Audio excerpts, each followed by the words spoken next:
C'est dingue de voir comment les hommes de la nouvelle génération pensent que leurs mères étaient, voire sont des anges, comme si c'est nous, les femmes de la nouvelle génération, qui avons inventé la bordellerie.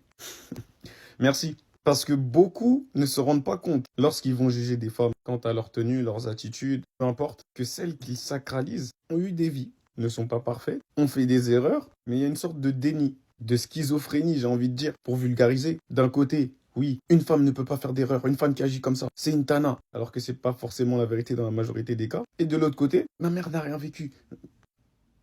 Quel est son intérêt de te le dire?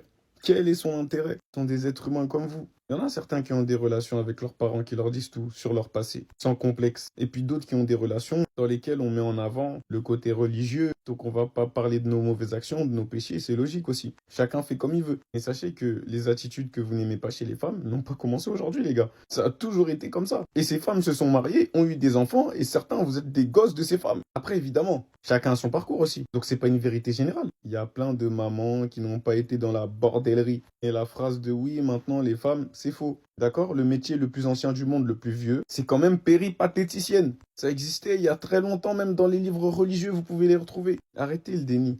Ça vous fait du mal.